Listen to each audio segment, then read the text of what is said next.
using the ether, and it's conducting electrical currents, and maybe using gold all over its body to help conduct that current so it can move freer through the free energy all around us. The higher you go, the higher the ionosphere and the electrons vibrate within the air. This one almost looks like the giant's wearing a mask somehow. Look at the bridge, man. They went crazy on this one. Where is this? Or it could have been some giant demon. Look at these two horns right here pop off. That's kind of getting indented into the earth. You know, I gotta be honest, this might be an old school recording of a dragon actually flying, guys. I don't know, man. You can yell this is AI all you want, but everything can't be AI, can it? What's good, everybody? Welcome back. In today's video, we're going to be diving in all types of mysterious and strange TikToks that nobody can explain. Let's dive in.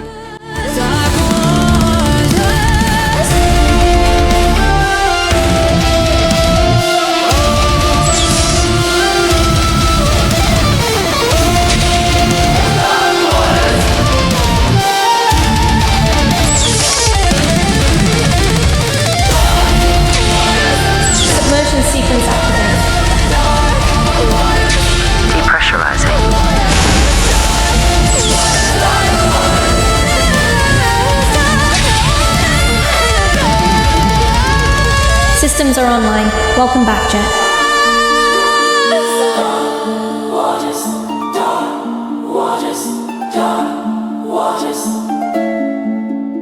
Dark waters. What do dragons, volcanoes, and gold have in common? Dragons weren't real, and they most certainly couldn't fly, and they most certainly weren't intelligent enough to drape themselves in gold, which would help them conduct the electricity from the ether to give them the ability to fly. No, that's all fiction, right? I gotta be honest, this might be an old school recording of a dragon actually flying, guys. I don't know, man. You can yell this is AI all you want, but everything can't be AI, can it? That's all fiction, right?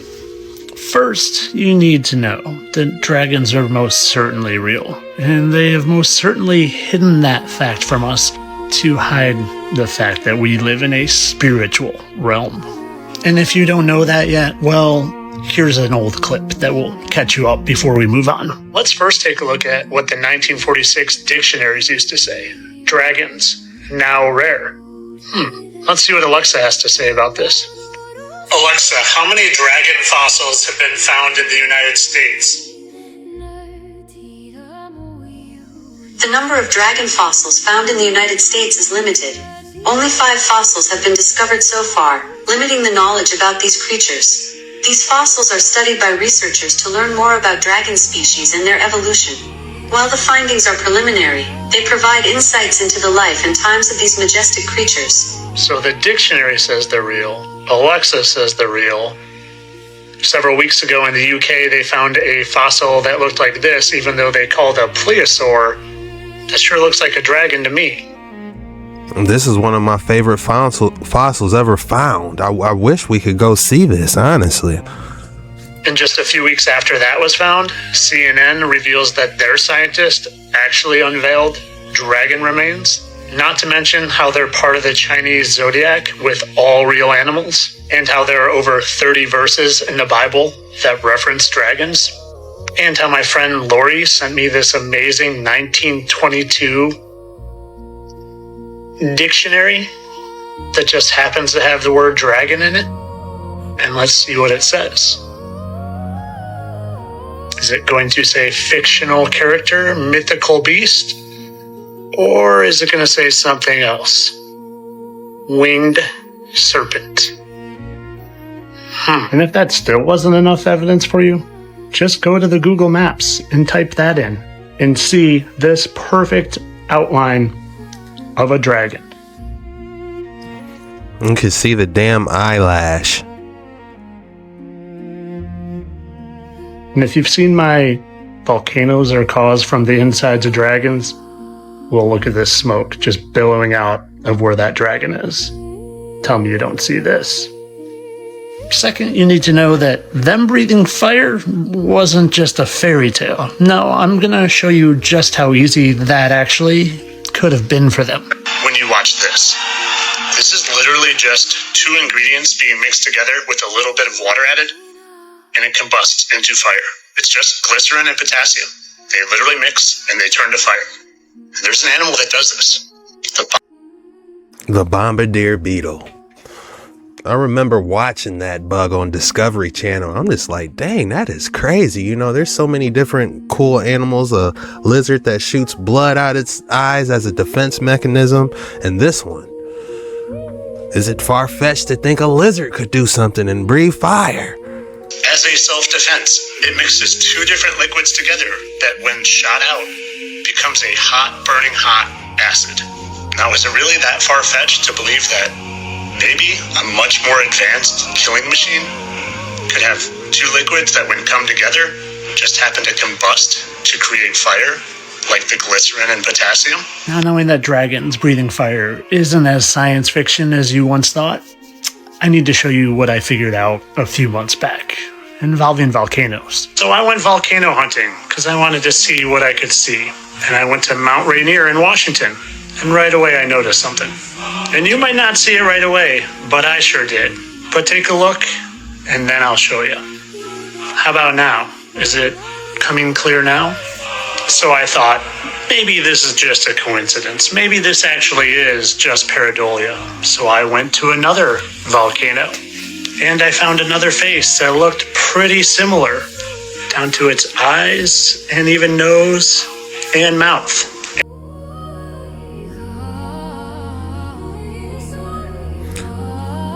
Interesting. I do see like a eye here and kind of like an elephant trunk looking thing. But this is honestly giving me more Cthulhu vibes than anything, just going by this image. Down to its eyes and even nose. Or it could have been some giant demon. Look at these two horns right here pop off. That's kind of getting indented into the earth, you know? You got to think of the molecular structure of these ancient creatures. They didn't decompose like how we may decompose a human or an animal now. And you got to think of the atmosphere too. With all those different things playing a role, the decomposed, you know, might have petrified in a way. You know what I'm saying? Talk to me. Jump in the comments. Stop backseat driving. I need help. And mouth. And when you compare two different volcanoes side by side, faces are clearly there, but this isn't even the half of it, because I kept hunting and I kept going to volcanoes and I kept finding remnants of dragons. Do you see this face here down? Yes, I see this face. It has the skull. Like you know how you'll see multiple different fossils, and they'll have multiple eye sockets looking. It has the skeletal structure of a dragon head, to say the least. And you can see the mouth. Look, it's like this could be different species of dragons. For all we know, dragons didn't mate by the looks of it. Like, they didn't reproduce. Like, they had to find a male and female. What if they were all created some type of way? Because looking at these dragons, none of them looked similar. Look at the beak on this. And look at the bottom jaw. You know what I'm saying? So that's got me thinking, you know, maybe there were different dragons, but the dragons we're looking at right now, these could be Titan dragons. Classify these as Titan dragons, you know? Because I'm sure they had smaller ones that might have been similar, but the ones that breathe fire, the Titan dragons. Now we getting somewhere, y'all. To its eye, long beak, snout, and its whole dragon body. Look at the wingspan. I have a theory that volcanoes may be ancient landfills, but the fact that dragons, you got a dragon looking body laying on top of one, you know, it's crazy. Again, this isn't even the end of it. But this would have been its stomach, where it would have held a whole lot of its fire acid. But yeah, think about that. All volcanoes could be ancient landfills. Like massive ancient landfills. And it starts getting deep once you start thinking about Pompeii and different stuff. You know, that's for another video. I talked about it in the past though. Next, I went to Mount Vesuvius and found dragon remnants. This one literally looked like it died here. You can see its head here in its mouth, and like it spewed its acid to create this hole. And this might not even be a dragon. This might just be a giant titan creature. Like they all don't have to be dragons. They could just be some type of creature. Just for a closer look, there's clearly petrified dragon head there. So here's where I tie it all in together. We've all heard the tales of dragons and their hoards of gold, right? This is new right here. This is what I've been waiting for. In The Hobbit, it's in all stories involving dragons. They're always hoarding some sort of treasure and involved with gold. And I thought to myself, why is that? And well, do you know what they found recently in all sorts of volcanoes? Let me show you. They've been finding gold. Gold coming out of volcanoes. And yeah, sure, they say it's from the Earth's core. But how ironic is it that I'm saying volcanoes are the remains of dragon, and the acid and the fire and the lava spewing up is the active remains of those stomach acids. Gold though? We would need more proof. We need samples. We need the actual data. That would literally combust and create fire that the dragons can shoot out. And now all of a sudden, they're finding gold shooting out of these all over the place. Gold might be leaking from the Earth's core, but coming out of the volcanoes. And this news story literally talked about the gold coming out of the volcanoes, and I couldn't help but notice how it literally looks like a dragon's eye there. Maybe that. Or esophagus. Or intestine tube. It's just me. But getting back to dragons and their hoarding of gold, and yeah, they say it's to represent wealth and power, and it's all sort of fantasy and fiction. Well, I'm starting to think that there's a lot more truth to the dragons hoarding the gold, and maybe there was a very specific reason for it. A very specific reason. And I kind of mentioned it in the beginning, because gold is an excellent conductor of electricity. It ranks among the most conductive metals. It's highly conductive, allows electrical currents to flow freely through gold without significant resistance. And well, I don't believe anything is just coincidence anymore. I think all the stories of dragons hoarding the gold is them telling us. It's telling us in fiction form the truth, because that's what they do. They tell us the truth through fiction, and they tell us the lies through what's supposed to be true. It's almost like it's part of the rules. Like you gotta almost say what you're going to do. You're not allowed to do what you're going to do unless you say it. And when I saw this video months and months ago, I thought it looked extremely real, but I couldn't wrap my head around how this would be flying without wings. Unless it was gold plated. And this black and white photo just didn't capture this. Everything can't be AI generated. I can hear, I can feel, I can see the typing going on. Chuck, this is AI. Stop joking with yourself. I can, trust me. Save it. Trust me. I hear you, and I can feel it as I'm recording this before you even watch it. But just think for a second. Everything can't be AI generated. And then it hit me. It's using the ether, and it's conducting electrical currents, and maybe using gold all over its body to help conduct that current so it can move freer through the free energy all around us. Think about it. Did you see the last, what was it called? The Last Hobbit. Spoiler alert. If you ain't see it, pause it, Go watch it, come back. I forgot exactly how it transpired. I think like somebody pulled a lever and the entire dragon got covered with gold. I'm gonna drop a picture right here so you guys can see it. The entire dragon got covered in gold and it was still flying around.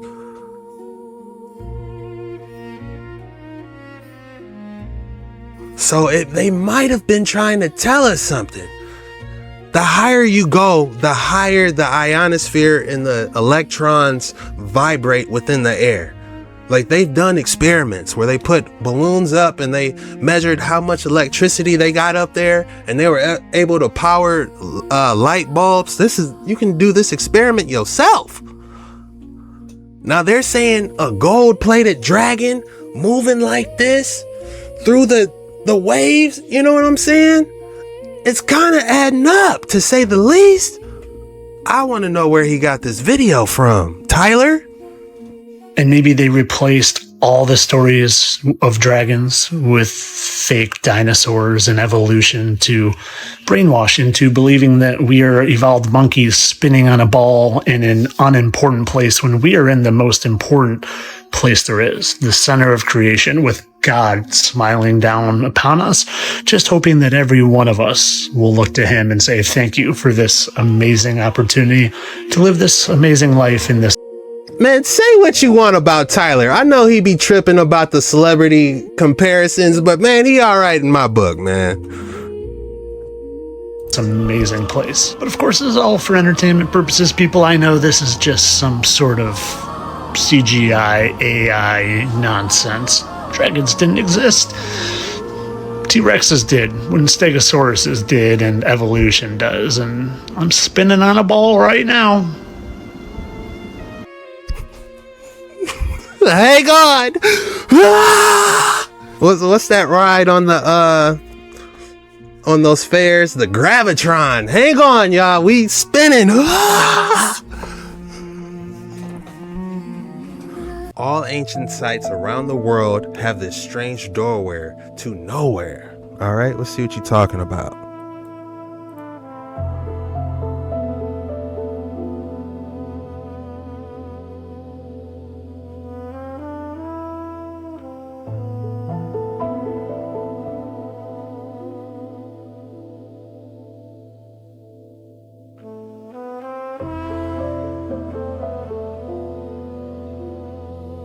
I see it. Do you guys see it? It was a portal. Look. It makes sense. Look at these turbines on this left side of this door. Look at these turbines on the right side. This was a portal people walked through. Back in the day, this entire building was generating. And there's some type of holographic plasma field that emitted between these two pylons, and they were walking through them like stargates. It's just petrified and rusty right now, you know? So we just think they're temples. I mean, what else could it be? Drop your theories in the comments below. Engineers have created a little humanoid robot that can transform from solid to liquid and back again using magnetic fields.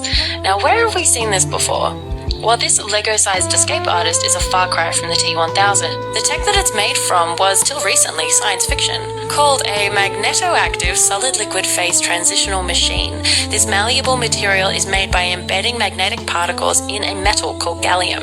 Gallium melts at just 29.8 degrees Celsius, and by using induction, engineers can control it more precisely than ever. These Gallium? That looks just like mercury, doesn't it? Where's my pen at? And we all know what mercury does. It was all in those arc rectifiers. What happens if you put a little gallium in there? I'm just texting myself so I remember to look that up in the future. Look up the similarities between gallium and mercury, because they're both got that liquid silver looking stuff. escaping robot is just one of several tests conducted by the research team involving engineers from the USA's Carnegie Mellon University and the Chinese University of Hong Kong. They also showed the slippery stuff being used to safely remove a foreign object from a model of a stomach and deliver medication. In engineering, researchers say it could perform tiny soldering jobs remotely, or harden into a universal screw. Robots have always been associated with metals and ceramics. A team of US scientists are fast changing this narrative. By integrating biology and mechanical design, they have successfully created a new class of robots that are not just living, but are also capable of reproducing. These new hybrid robots are made from living tissue and an artificial scaffold that enables them to move more like living organisms than machines, quickly and naturally respond to the external stimuli, heal quickly from damage or injuries, and above all, replicate themselves in almost the same fashion that we humans do. To robotics experts, these new robots, otherwise called Xenobots, have become the most prominent offshoot of a similarly new field of robotics known as biorobotics or soft robotics. Biorobotics. Could that be the next step of AI evolution? Seen these? These are star holes from Poland. Why are they weird? Because they twist on the way in. This would be hard in wood, but these are in granite. And they're ancient. Now try searching this. Google's AI will beat you to the punch and say this is not evidence for advanced technology. That is dumb. Star holes are older than the Egyptians. The Egyptians used a blade that thick to cut granite. The mainstream explanation that nobody believes anymore is copper tubes and sand. As an engineer, that's a shit idea.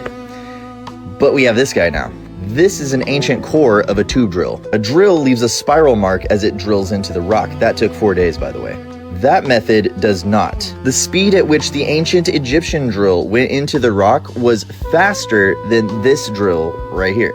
Just sit with that one for a second. Then some Russian dudes tried to prove that you could make hieroglyphs with flint and a hammer. Did a pretty good job. That took them 4 hours. Here's something to consider. This obelisk sits outside of Luxor Temple. It sits on top of a red quartzite base. See how deep those are? Red quartzite is harder than granite. We carved both those with a rock. I'm not kidding, that's the story. Back to Poland. The reason why I brought Egypt up is because in World War II, they discovered these passage mounds in Poland. After excavating them, they discovered that they have megalithic foundations. I have some theories on this. Most of them include using vibration, which is carved all over Egypt. We cover all this in excruciating detail in Unfiltered Egypt. I do not post those here due to the platform's limitations.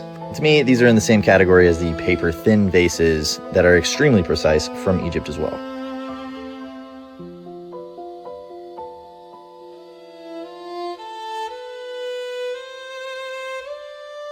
The eyes are useless when the mind is blind. So now it's time for you to open your eyes.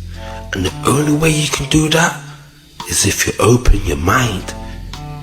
Can you imagine somebody building something as glorious as this with no electricity or power tools? And can you imagine somebody carrying hundreds of tons of cement and concrete up the hill to the middle of nowhere and building something as glorious as this with... Look at the bridge, man. They went crazy on this one. Where is this? Look at the bridge that's leading to the castle. Then you got the lower levels to take you to the river beneath it. Man.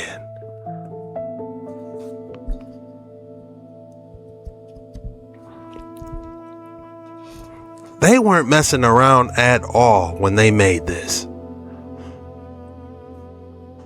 Just a hammer and a chisel. And let's look at these temples. If these was built with a hammer and chisel, it means if you make one mistake, brother, it's a wrap. It's game over. You nick the sheet, it throws everything off. What are you gonna do? Hot glue some more cement? You know? No.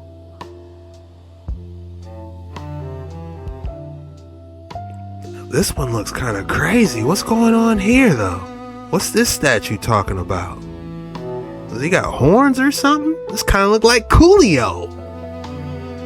Am I tripping, or is this statue look like Coolio? Y'all remember him?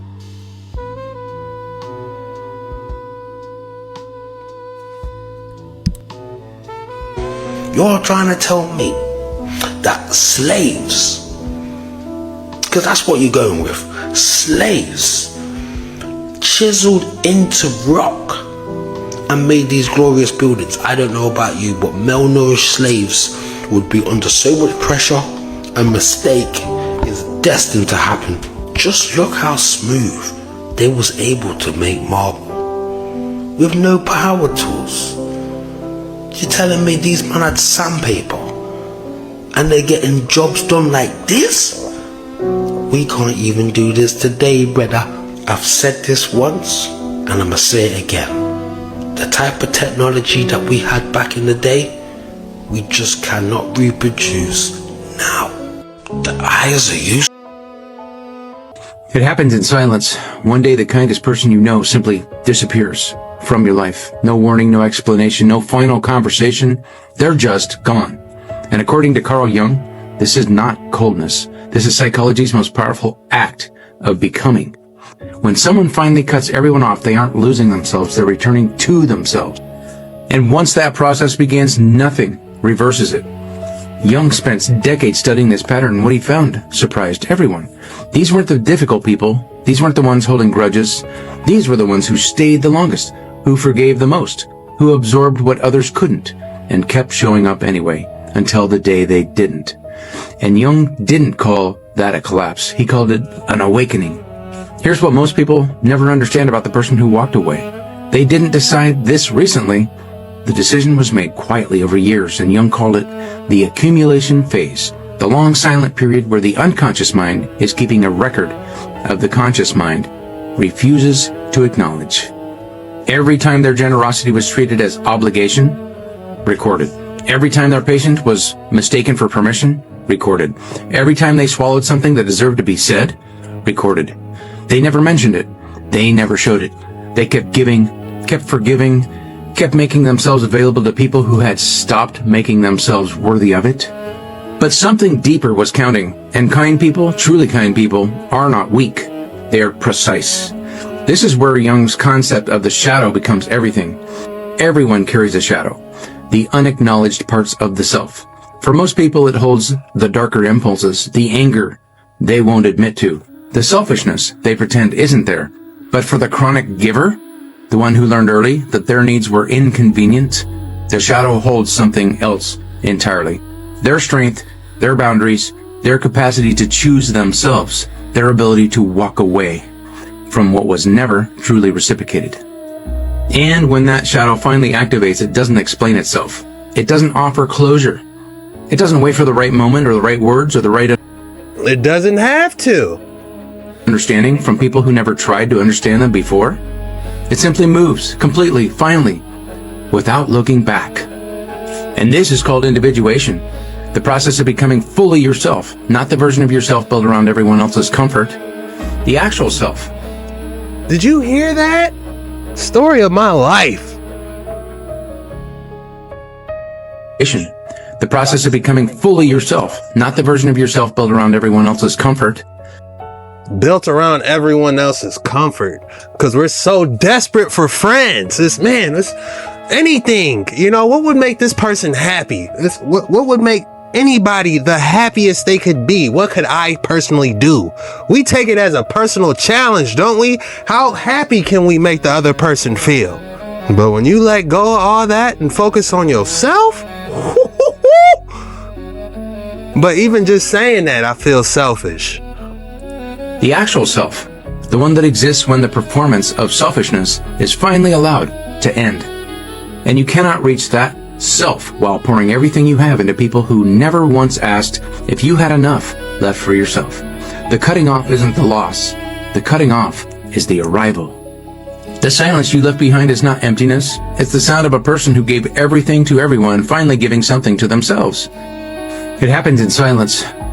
It's almost like if you guys garden, and you see like a plant and you see like the leaves at the end that are starting to, decay or whatever, what do?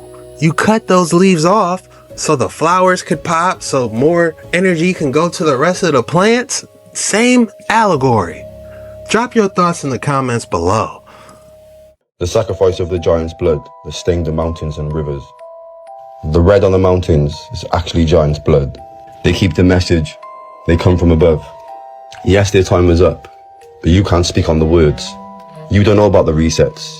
It don't really make you hurt. Let them stand here, trying to speak to their face. 300 foot in the sky, they're not from our race. Nor am I really, I'm different from you. I stand with the petrified giants, I'm never gonna lose. When you see red, that's the sacrifice of the giants. The Nephilim, reptilians, you can never really defy them. Book of Enoch, didn't they say like their hunger was insatiable? It couldn't be controlled on some Attack on Titan type stuff. Yeah, I'm a beast. I'm the light. I come like a lion.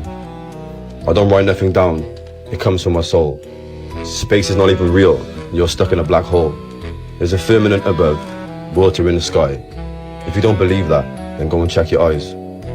They lied to us from birth when we were taught in schools. And if you think differently, they call you a fool. The anchor's on my face and the anchor's on my skin. I come from the mother, the seed from within. I don't do this for no reason. The world is going down. I'm trying to wake this world up. Stand with me, so proud. Loud in your mind, I see the light in the sky. How can we do this? Please don't try and lie. My son is what saved me. He's the king on this world. My name is Levi, and I'm trying to rebuild. Look to the water, the spirit from your soul. I promise you, I will make this world whole. My words are my wisdom, and my words are my time. I speak the truth. I speak true lines. Stay blessed for your heart. Stay blessed for your soul. Stay blessed for the life. Stay blessed for the wholeness.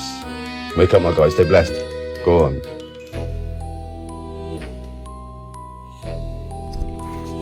Definitely some interesting pieces here. This one almost looks like the giant's wearing a mask somehow. Man, it's that time of the day again. If you thought I wasn't going to hit you with another excellent specimen of the day, think again. This is definitely octahedrals busting through it, of course. But this is definitely different. Kind of looks like some type of slice of a ancient fruit. Yeah. It's called, the title reads Plum Blossom Shaped Colored Tourmalines, Orange, Yellow, Purple, and Green. Natural Tourmaline Slice from Madagascar. Oh, now I see. This probably was a giant tourmaline, and they sliced it up. They're like, here, slice for you, slice for you.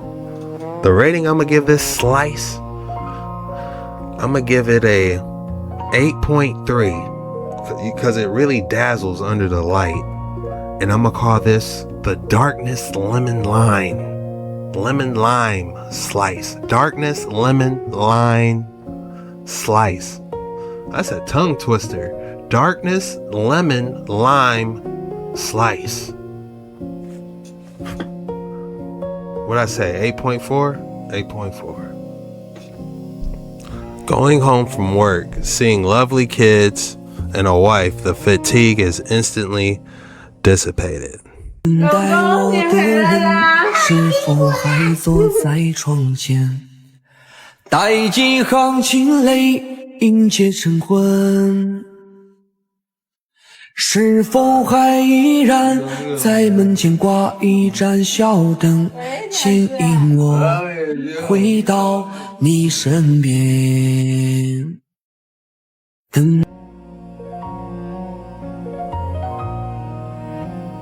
That's all we got for today's video. If you made it this far, be sure you hit that like and subscribe button and drop the code word in the comments below. The code word for today, dragons. Go ahead and drop dragons in the comments below. If you do, that means you really rock with your boy. You made it all the way to the end of the video, and I just want to say thank you for hanging with me. and I'm gonna see you soon.